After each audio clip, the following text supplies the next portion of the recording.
Hey everyone, this is Kevin Booth and Robb Wenner. In today's episode of Creative Spaces Podcast, we're talking to Academy Award-winning and Grammy-nominated engineer, producer, and music technologist, Daniel Rowland. But I found a house that I just fell in love with, has a beautiful view of the city. The studio, what I converted into the studio space, has a great view, but it's not designed as a studio, right? It's not a built-out proper space, but I was committed inspiration-wise, like this is where I wanted to be. So it became a challenge, like how do I make this still a vibey spot, but acoustically treated so that I can work professionally? That's when I reached out to Auralex and said, help, like what can we do with this? Because, you know, there's these beautiful windows as an example, and I don't always want them covered, but there's times when I need them covered. Daniel has worked on dozens of film and TV soundtracks for Marvel, Disney, Pixar, Netflix, and ABC, as well as projects for artists such as Seal, 9 Inch Nails, YBN, Gwen Stefani, Bhad Bhabie, David Foster, Burna Boy, and Adrian Belew. Daniel is the head of strategy and partnerships at Montreal-based Lander Audio. He's a longtime professor of audio recording at Middle Tennessee State University and a co-founder of Noise, an Amsterdam-based mobile app company. Daniel joins us from his personal studio located in Los Angeles, California. Daniel, all those things I mispronounced or skipped, we will do later. That was a lengthy intro. Wow. It was. I'm impressed. Rob tries to see how long it can go without breathing. Yeah, that's definitely. my goal. Well, I learned things That's about my myself, goal. so that's good. So thank you for joining us on Creative Spaces today. So Awesome. Thanks. What Good to be drew here. you to music and audio engineering initially? Like, how did you get started? What your influences, early days? Yeah, man. You know, like a lot of people, I tried playing an instrument when I was a kid and gave up on it and kind of came back to it in high school just because I was painfully shy and awkward and needed a way to, have friends. So I think the guitar ended up being that. So that's kind of, honestly, it was just the thing to do, and other people were doing it, and I ended up being very good at it, kind of like quickly at least. So I got to average at least quickly. So in kind of, steamrolled from there. And of course, girls like, musicians, so that didn't hurt. So it's the common story.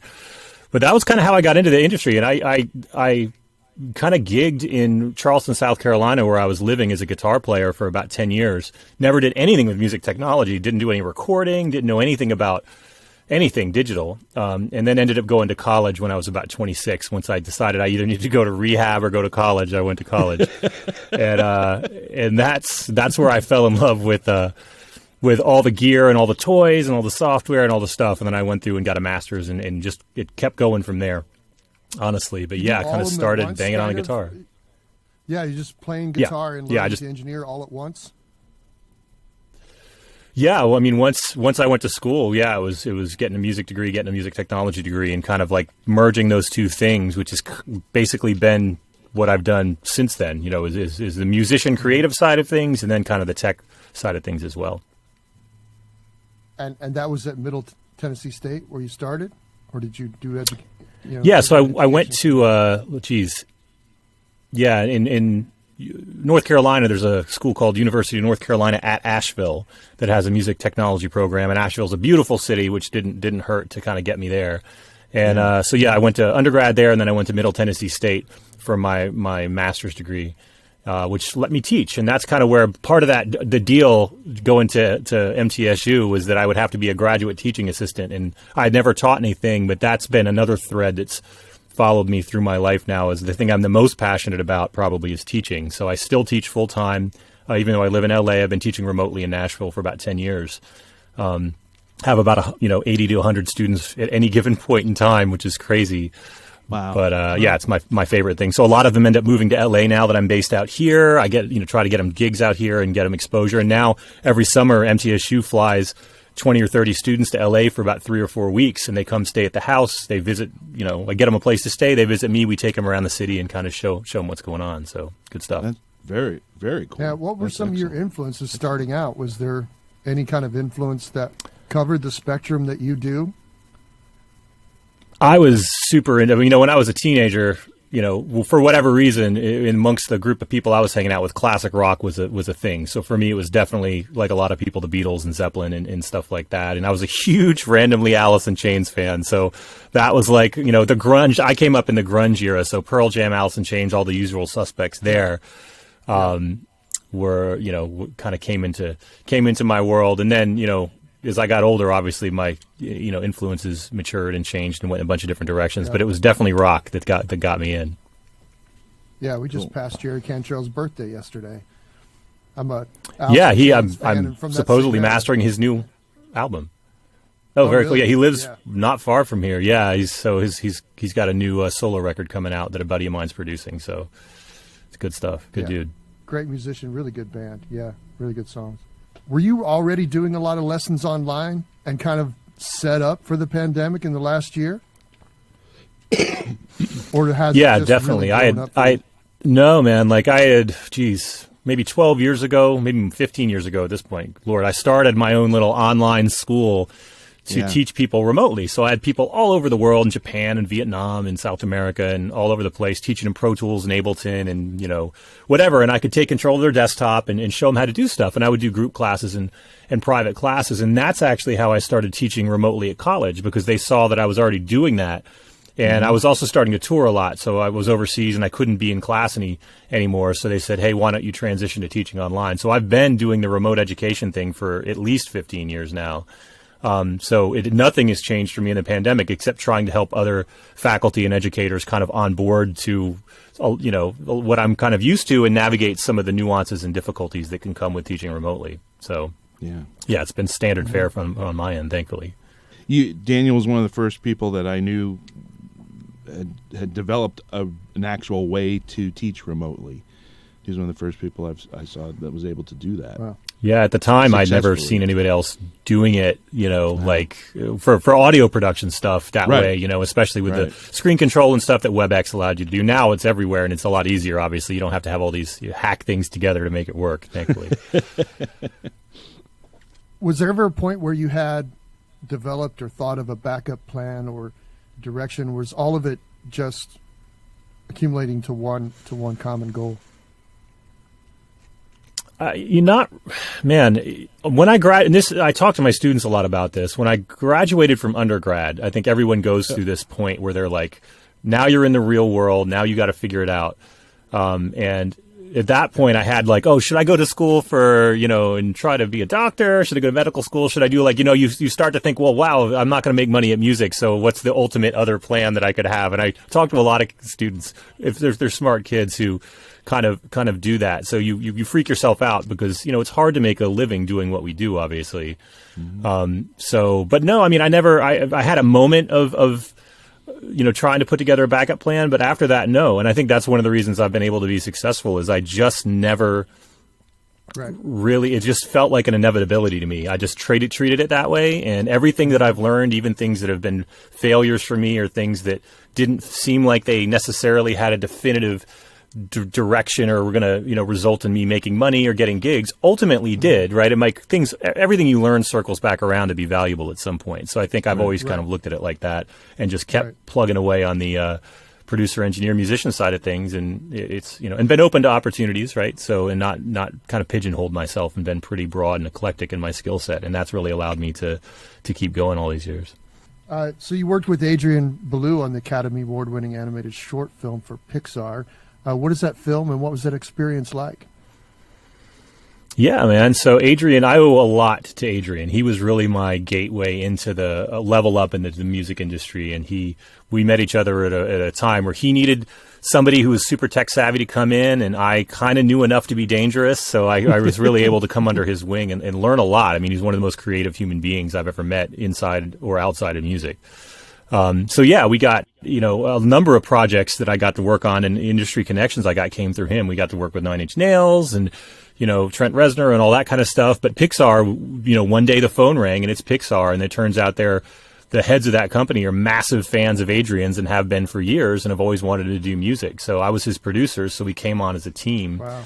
And produced the music for a film called Piper, which won the Academy Award for Best Animated Short Film. And we worked on it for about 4 years on and off as it went through various iterations, and it was cool. I mean, there was only a core of maybe 4 or 5 people in total that worked on it, from the very early pencil drawings on napkins all the way through the end. And Pixar is just an amazing company. Like went out and, recorded the orchestra at Skywalker, spent a bunch of time on the Pixar campus. I piped the orchestra underwater in the Pixar pool with the director, and we went and recorded that. Like, they were just so open to anything I wanted to do. They were so down for, and just the most talented people I've ever met on that project. So I don't do a lot of film and television stuff as far as like the actual composing music, and I played guitar and a bunch of other instruments on that project as well, along with Adrian, who played the majority of things. And it was fun. But yeah, man, I'm used to mastering now. So like, you do a project in a few hours and it's out. That took years to get that project out. It's stunning. Yeah. How do you accomplish that? Microphones in plastic bags, basically. Microphones and condoms, man. Yeah. Exactly. Oh yeah. That's what it was. Yeah. We had to be a little, it's actually, I was out of San Francisco at the time, and I hit up this aquatic center there because I had like literally microphones that I had put like plastic gloves. You should see me going to the front desk of the hotel I was at being like, do you have condoms and plastic gloves? And like, I need a bucket. And they were just like, what the hell are you doing? And I was like, well, I'm in my room trying to record in a bathtub, piping an orchestra underwater. And they were like, okay, whatever, man. So, But eventually I hit up this aquatic center who had underwater microphones and all this stuff. Yeah, exactly. Like, what are the kids into? That's funny. But I was experimenting, trying to like figure out if it would sound good before we went. And before I was like told the director, "Hey, can we go to Skywalker, go to Pixar, and do this?" And it turned out to be one of the cooler. There's a scene where the animated bird goes underwater, and at that point, the orchestra kind of goes underwater with the bird. Very cool. Very cool effect. That's going all the way with it. Effect. Like, you didn't go, well, there's got to be a plug-in. I can achieve this with some reverb and some, tremolo or something. You were like, no, we're going to do real water.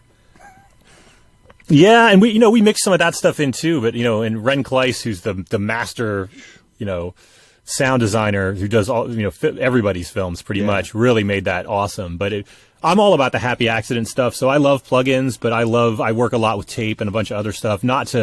Just because I can, like broken tape machines and things like that, because they do weird stuff sometimes that you wouldn't do by automating something or with a plugin that's going to give you a fairly predictable output. So that was a good example of that. I mean, some stuff came out of those sessions that I don't know what was happening, but it was cool.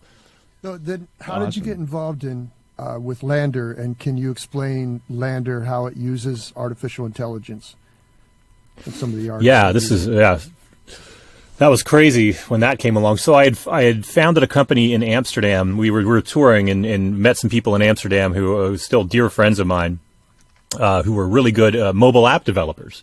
So we started this company and developed some effects processing, multi-touch effects processors to do kind of crazy sounds that we just kind of wanted to exist, and ended up doing some other apps as well for albums that don't play the same way twice and all sorts of stuff. But I'd gone to South by Southwest to talk about that company and about what we were doing. And Lander, that's where I met Lander. They had kind of found me on LinkedIn and came and introduced themselves. And this is 6 years ago now, almost more than that. So they were brand new as a company.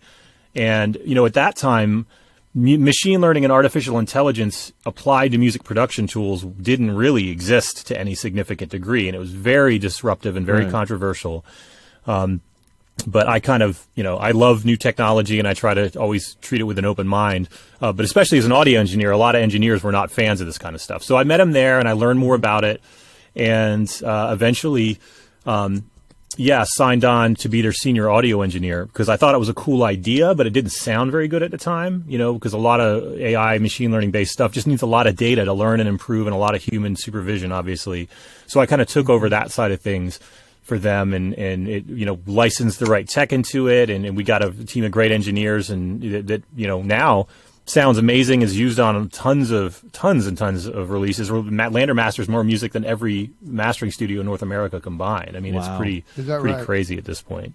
Wow. Yeah, and this is a whole other discussion, but talking about whether it's something that takes jobs away from engineers, which is what I was kind of thinking at the beginning. But with mastering, it turns out it really kind of exposes more people to what mastering is, as opposed to just not even thinking about that stage of the process. So, like, if anything, I've worked more because it's educated people about, what mastering is, and then they can go on to hire a real engineer if and when that's appropriate for them. So anyway, it's a very interesting tech. Awesome. I found it interesting when I used it. It was like, that's a good comparison between what I can do and what it did.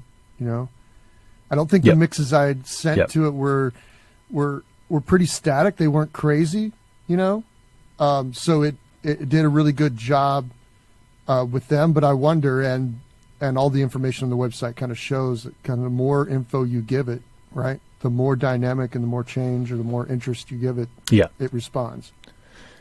Yeah, absolutely. I mean, there's still a place for human mastering engineers, thank God, because I'm one of them. But, Lander, just like a real engineer, Lander's going to do a better job if the mix is solid, honestly. And if you don't send him send a mastering engineer something that's nuked, where there's no dynamics and there's no room to move, Lander also won't respond great to that. The place that a human engineer really does well is when the mix is challenging, when there's a lot of things that need to be fixed, when there's a lot of pops and clicks and distortion and stuff like that, and you have to really be surgical. That's something that any AI mastering tool, I think, hasn't really nailed yet. But if it's something that sounds good, man, half the time I listen to Lander's masters, because everything I master I run through Lander, and a lot of the times it's different, but I can't really tell you what's better at this point. I would say a year ago, that wasn't the case, but it's really started to get crazy here in the past 6 to 8 months. Right, and it's learning from the audience all the time. Is that right?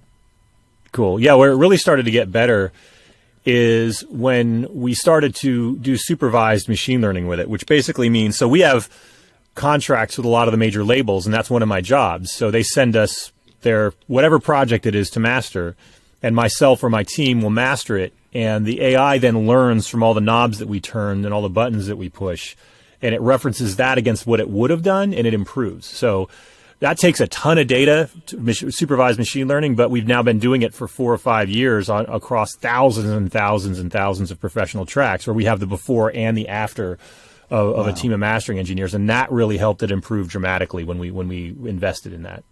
I wonder too if it's also useful in roughs. So you're just doing rough mixes to provide to an artist instead of send him a mix that's down 6 dB or something. Just put it in there real quick and send it over.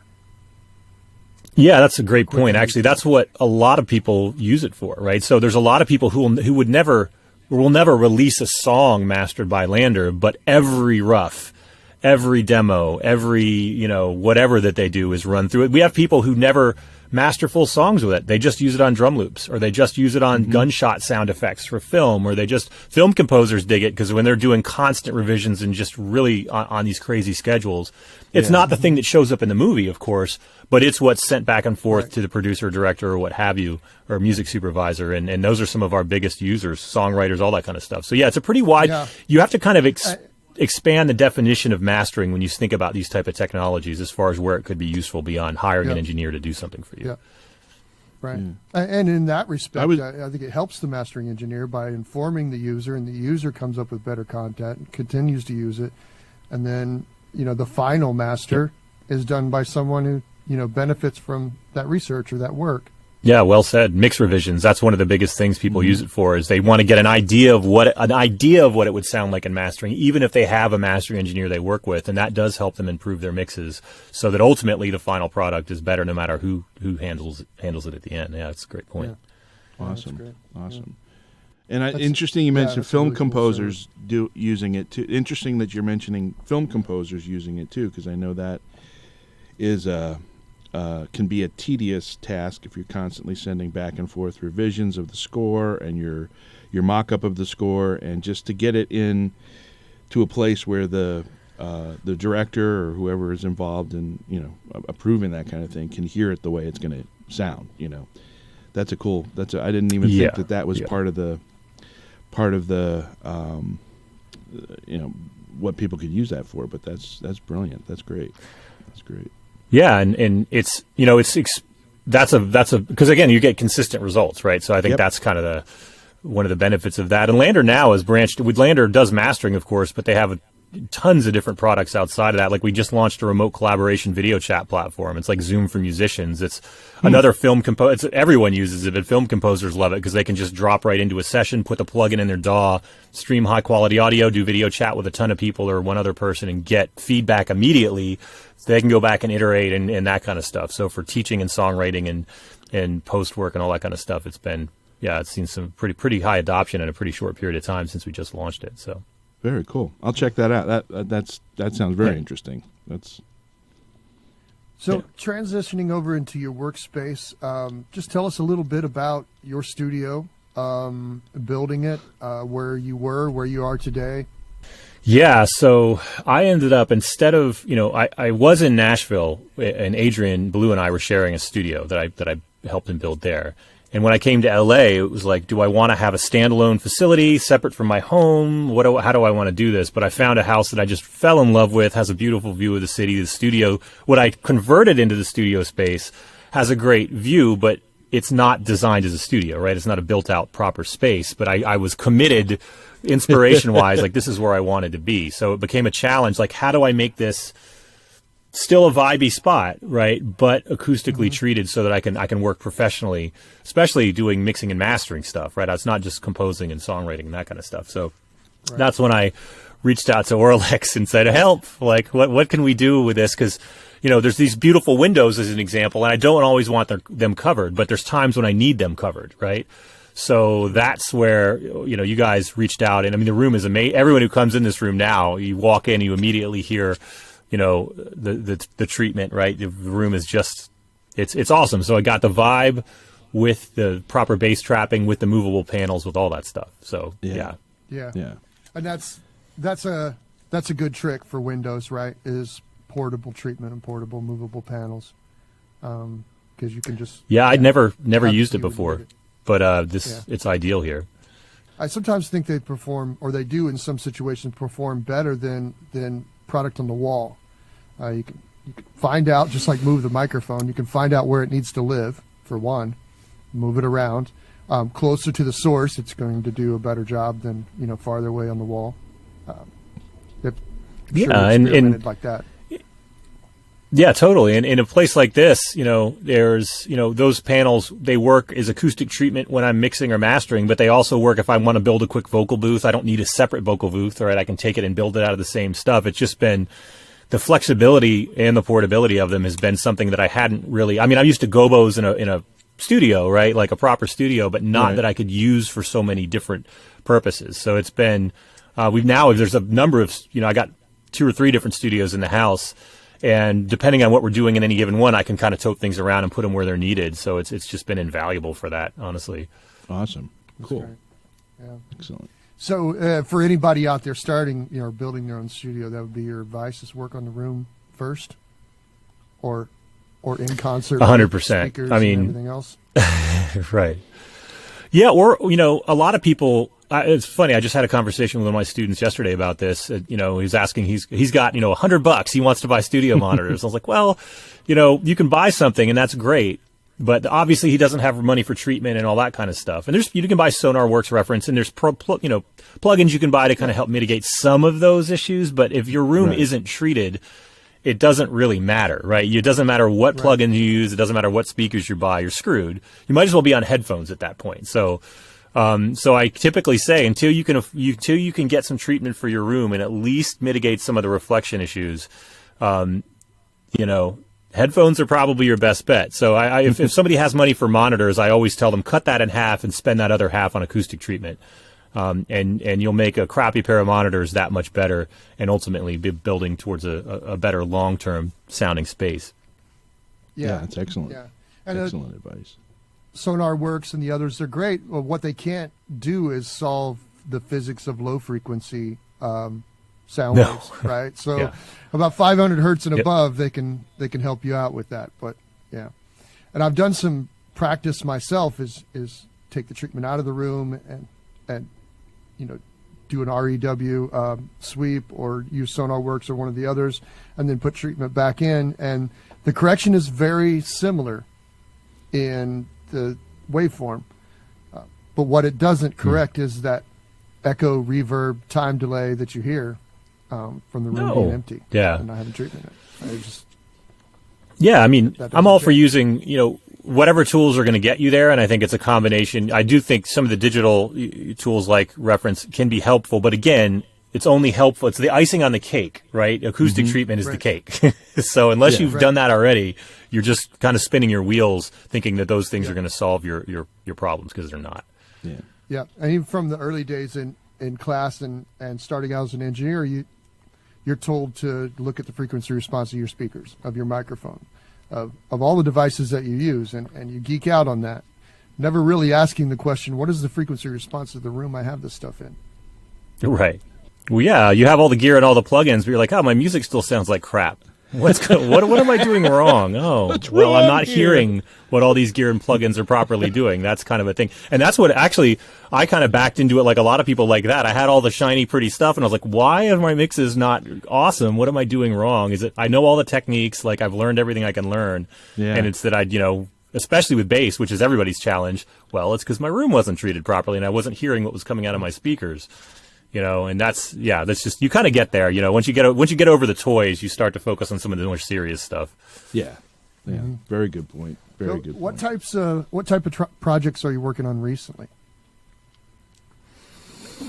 Yeah, man, geez, all sorts of different stuff. On the music side of things, some new Star Wars Disney Plus shows are coming out, so working on mastering the soundtracks for that. Some new Marvel stuff, of course. There's a bunch of that content coming out, so having a lot of fun with that projects, being a nerd and loving that stuff. So I always enjoy working on that. Just finished a DC Comics Batman project. It's really interesting. It's got a bunch of like metal bands on it, like Mastodon, and then it's Chester Bennington. It's got a lot of his earlier stuff that's been unreleased that's on it, which is cool. And then artists like Denzel Curry. It's just all over the place. Dave Lombardo's on it, who's it's a really fun one. So it's a compilation of just a bunch of different bands and collaborations, which has been cool. So and a lot of hip hop stuff here recently for artists like YBN. So I work on a bunch of eclectic stuff, which is cool on the mastering side of things, and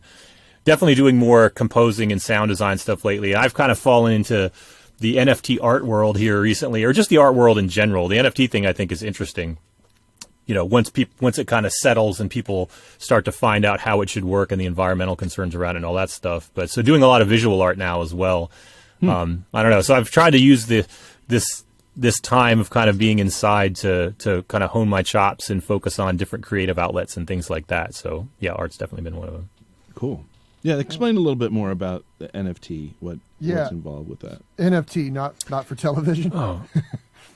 Yeah, well, it's kind of that right now. Not ready for television, but it's man, I don't know if I'm the best person to describe it, but basically the analogy I use is, well, I ask people, like, if you go to an art auction and you buy a piece of art, or you buy an old baseball card, or you buy anything like that, an old vinyl record, like first run vinyl record, like why do you want that? B, why does that thing have value? And it has value because there's scarcity there, right? Mm-hmm. In the analog world, we have scarcity. Like there are things that only one exists of. Well, that's not the case in the digital world, right? I can take your song, I can take your piece of art, I can make effectively an exact replica of it 1,000,000 times and share it to everybody in the world, right?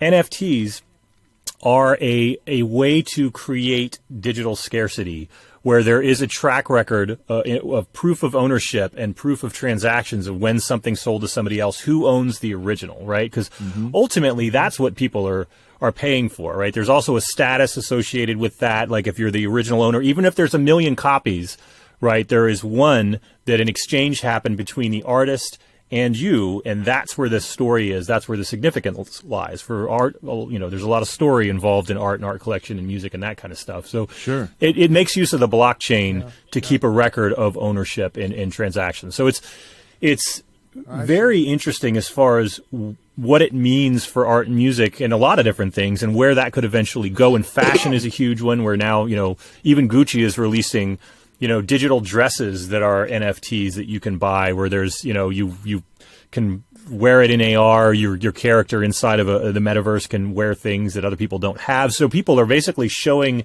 the same, status symbols you would have in real life. New shoes, for instance, sneakers are huge NFTs because people are using those to show their taste and their preference in the things that they're into. So, this really comes to me out of gaming culture and the way that kids look at digital goods different than the way I do and maybe the way you guys do. It's just an age thing, I think. It takes people my age a little more time to kind of wrap their brain around this. Most kids spend more money in Fortnite on skins and clothing than they do on actual real clothing, right? So it's like it's just a different thing. And what NFTs allow you to actually take that stuff and resell it on the secondary market instead of just buying something once, like a plug-in once, and then it's mine forever, and it doesn't have any value on the secondary market. NFTs don't do that. And by the last thing on this, if I create a piece of art or some digital good and sell it to you and you resell it, I'm entitled to a percentage cut of every resale on the secondary market, which is not something that exists outside of that. So it's pretty cool in that way. You have a lot of these artists who have made the majority of their money on the second and third and fourth sales of their music and art, which is cool. Very cool. That's incredible. That's something comparatively has been done with basketball and kind of like card trading, where you can own footage of a moment, say a dunk or something. Top you Shots. own that footage. Top Shots, yeah. Very similar. Yeah, a company out of Vancouver who have absolutely killed it with that, and people are obsessed with that. But hey, the first time I heard that idea, I thought it was the dumbest thing I'd ever heard in my life, right? So it's just funny how I get people's reactions. And there's a number of reasons to be skeptical about the NFT thing and about issues with the Ethereum blockchain. And trust me, there's definitely needs some refinement, and it needs to be a little bit more efficient, certainly from the power consumption side of things. But conceptually, it's a super interesting concept that has a lot of value for creators in the long term if we can kind of iron out how this works. Wow. Right. Wow. Yeah. That's incredible. And it's That's all really cool. on demand, right? So if there's demand, then you just have to figure out the market from there. Yeah. Top There's Shots certainly is demand right clearly now. It's a bit of it's a bit of a hype thing, bit of a bubble thing at the moment, which is also, that needs to burst and it needs to settle down and, that kind of a thing. And it'll get there like any kind of, fatty sort of thing right now. It's the hot, sexy thing to be involved with is NFTs. But I'm more looking to the long term, where this could be useful for everybody, where you don't need to know anything about, digital currency or crypto or have a wallet or any of that kind of stuff. And, that's working on that, working with some companies overseas, trying to kind of iron out some new marketplaces and ways of approaching that. So I love new tech, man. So like anything like this, just like Lander, right? It was a little disruptive, it was a little controversial. Right. I was like, no, I'm going to dive in and try to iron this out. Very similar thing with the NFT and crypto space. Very cool. And in the end, Lander is less kind of obstructive than it seemed to be, or you conceptually thought it could be in the beginning, and then reality sets in. You're like, oh no, this is actually a useful tool.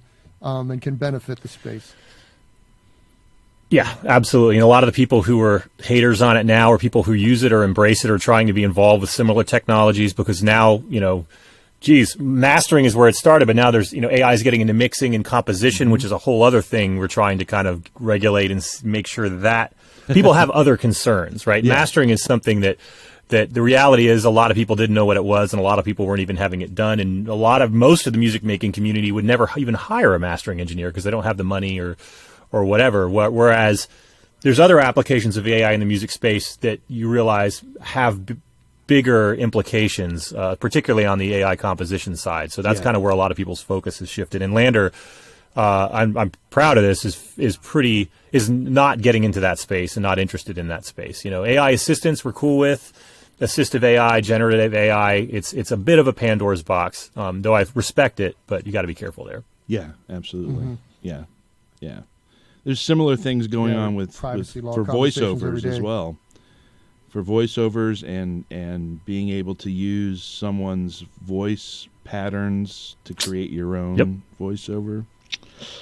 So that is a Pandora's box. This is I was just in a meeting this past week with a bunch of, it was kind of this brain trust of like Jack Joseph Puig and BT and one of the heads of Isotope and a number of different people. And we was like, 7 of us or whatever in this meeting. And one of the things that BT is super passionate about, and I certainly agree with him, is data sets and the protection of an artist's digital preferences and decisions and personality. And if I can go in and analyze all the entire Rolling Stones catalog, and now my AI can create complete, Rolling Stones music that sounds like the Stones did it. Right. Should the Stones be compensated for that? Right. Should that be protected? And I think that it should be. It's easy to say, well, when I write music, if I listen to a Stones record and I write a similar song, I don't have to pay them anything. It was just an inspiration for me. Mm-hmm. But ultimately, being able to do that across millions of pieces of music and making that accessible to the entire world is a different thing than just individuals, right.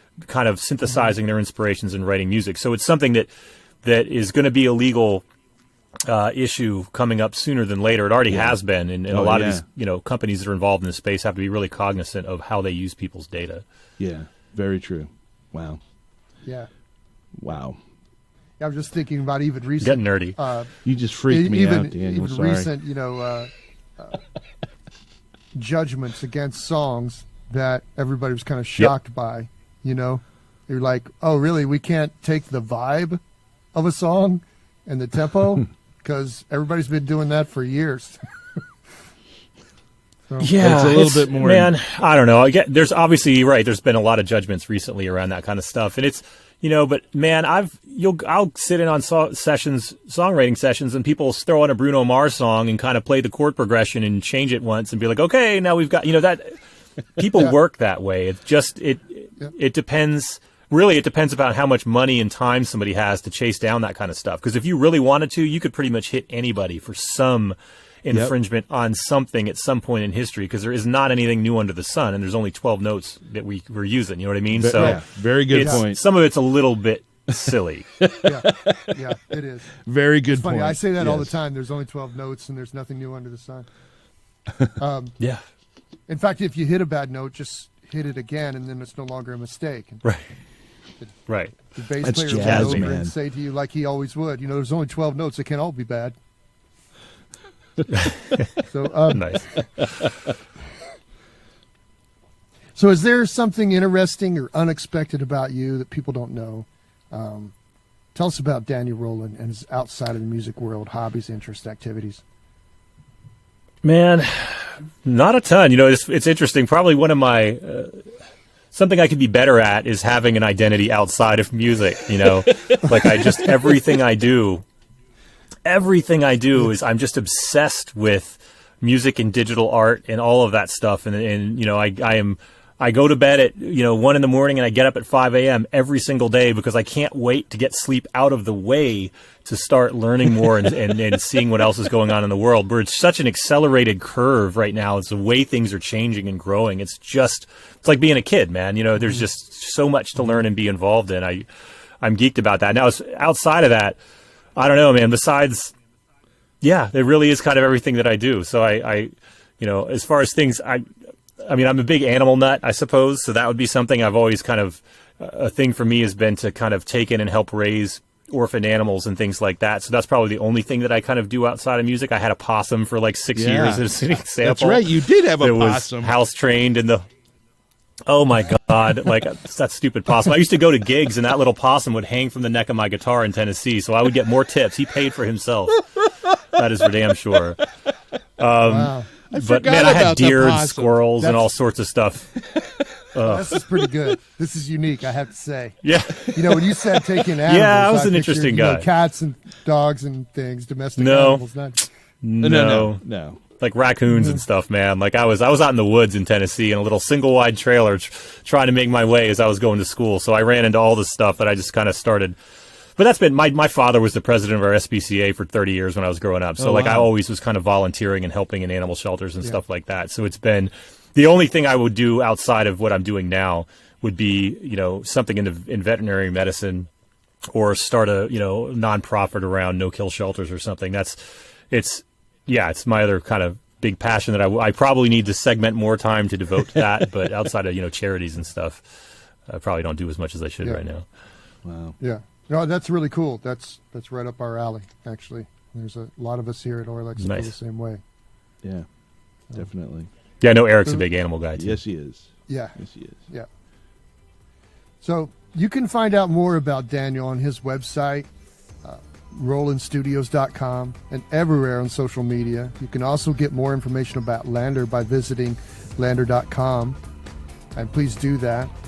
And Daniel, thanks for talking to us for a few minutes today. We really enjoyed it, and come back and see us sometime. Awesome, guys. Thanks for everything. Thank you, Daniel. It's a pleasure as always.